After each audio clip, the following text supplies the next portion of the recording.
Hello friends, welcome back to my channel. நீங்கள் நம்ம channel புதுசுனா மறக்காமல் நம்ம சேனலை சப்ஸ்கிரைப் பண்ணிடுங்க. அப்படியே பக்கத்தில் இருக்க பெல் பட்டனை கிளிக் பண்ணிடுங்க. அப்போ தான் நான் போகிற வீடியோஸ்லாம் ஒரு நோட்டிஃபிகேஷனில் வரும். வாங்க இன்றைக்கி என்ன வீடியோங்கிறத பார்க்கலாம்.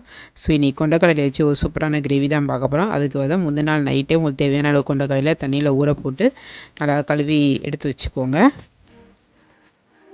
நான் நைட்டு ஊற போட்டு காலையில் செய்கிறேன். ஸோ அதுக்கப்புறம் குக்கரில் நம்ம ஊற வச்ச கொண்டக்கடலையை சேர்த்துட்டு அது மூழ்கிற அளவு கொஞ்சம் தண்ணி ஊற்றிக்கோங்க. ஊற்றிட்டு கொஞ்சம் உப்பு சேர்த்துக்கோங்க. சேர்த்துட்டு குக்கரை மூடிட்டு ஹை ஃப்ளேமில் ஒரு 6 விசில் வேக வச்சு எடுத்துக்கோங்க. வேக வச்சது தனியாக ஒரு கிண்ணத்தில் எடுத்து வச்சுருங்க.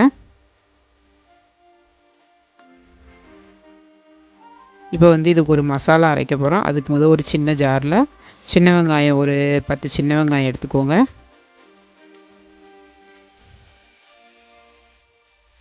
அதுக்கப்புறம் ஒரு அரை தக்காளி சேர்த்துக்கோங்க. ஒரு 4 பல்லு பூண்டு, ஒரு சின்ன துண்டு இஞ்சி சேர்த்துக்கோங்க. நான் வந்து ஒரு டம்ளர் கொண்டக்கடலை எடுத்தேன் ஃப்ரெண்ட்ஸ், அதுக்கான அளவு தான் இதெல்லாம். அப்புறம் கொஞ்சம் தேங்காய் பால் சேர்த்துக்கோங்க. தேங்காய் துண்டு, தேங்காய் துருவல் எதுனாலும் சேர்த்துக்கலாம். சேர்த்துட்டு இதை நல்லா மைய பேஸ்ட் மாதிரி அரைச்சி தனியாக எடுத்து வச்சுக்கோங்க. ஸோ அதுக்கப்புறம் குக்கரில் கொஞ்சம் எண்ணெய் ஊற்றிக்கோங்க. எண்ணெய் ஊற்றிட்டு பிரியாணி மசாலா எல்லாம் சேர்த்துக்கோங்க. அதாவது பிரியாணி இலை, பட்டை, கிராம்பு, லவங்கம், அன்னாசிப்பூ, கொஞ்சோண்டி சோம்பு இதெல்லாம் சேர்த்து நல்லா பொரிய விடுங்க.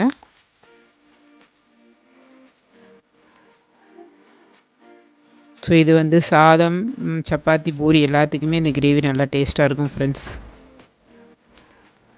ஸோ எல்லாம் பொரிஞ்சதுக்கப்புறமா வெங்காயத்தை சேர்த்துக்கலாம்.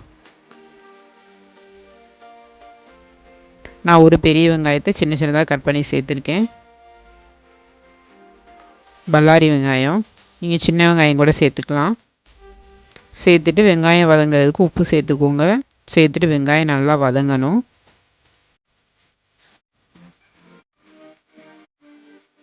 ஸோ வெங்காயம் நல்லா வதங்கினதுக்கப்புறமா நம்ம அரைச்சி வச்சுருக்கோம் இல்லையா, வெங்காயம், தக்காளி, இஞ்சி, பூண்டு, தேங்காய் பேஸ்ட்டு அதையும் சேர்த்துக்கோங்க. சேர்த்துட்டு கொஞ்சம் தண்ணி சேர்த்துக்கோங்க. சேர்த்துட்டு அதை நல்லா ஒரு தடவை கலந்து விட்ருங்க. கலந்து விட்டுட்டு இப்போ வந்து பொடி வகைகள்லாம் சேர்த்துக்கலாம். ஒரு 1/4 ஸ்பூன் மஞ்சள் சேர்த்துக்கோங்க. ஒரு அரை ஸ்பூன் நார்மல் மிளகாய்த்தூள் சேர்த்துக்கோங்க. ஒரு அரை ஸ்பூன் மிளகுத்தூள் சேர்த்துக்கோங்க. ஒரு அரை ஸ்பூன் மல்லித்தூள் சேர்த்துக்கோங்க. ஒரு அரை ஸ்பூன் சோம்புத்தூள் சேர்த்துக்கோங்க. சேர்த்துட்டு இதெல்லாம் நல்லா வதக்கி விட்ருங்க. இதோட பச்சை வாசனை நம்ம அரைச்சி விழுது இருக்கே அதோட பச்சை வாசனை போகிற வரைக்கும் குக்கரை விசில் போடாமல் சும்மா மூடி அப்படியே நல்லா வதக்கி விட்டுக்கோங்க. ஸோ இது எல்லாமே வந்து நான் வந்து ஒரு டம்ளர் கொண்டக்கடலை எடுத்தேன் ஃப்ரெண்ட்ஸ், அதுக்கான அளவு தான். உங்களுக்கு எவ்வளோ காரம் தேவையோ அந்த அளவுக்கு பொடி வகைகளை அதிகப்படுத்திக்கோங்க.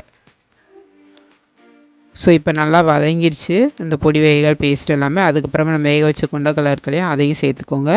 சேர்த்துட்டு கொஞ்சம் தண்ணி சேர்த்துக்கோங்க. சேர்த்து நல்லா கலந்து விட்டுட்டு இப்போ வந்து உப்பு, காரம் எல்லாம் செக் பண்ணி பார்த்துட்டு தேவைப்பட்டால் உப்போ காரமும் சேர்த்துக்கோங்க.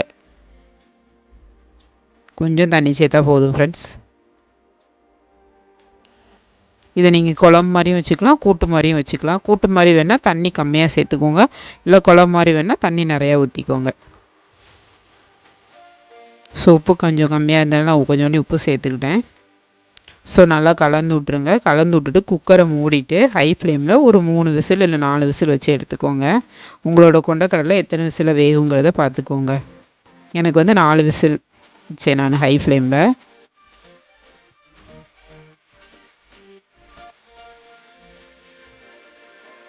ஸோ அதுக்கப்புறம் ஓப்பன் பண்ணி பார்த்தீங்கன்னா குழம்பு இப்படி தான் இருக்கும். உங்களுக்கு தண்ணியாக வேணால் இன்னும் கொஞ்சம் தண்ணி ஊற்றி கொதிக்க வச்சுக்கோங்க, இல்லை கட்டியாக வேணால் இப்படியே நீங்கள் வச்சுக்கலாம்.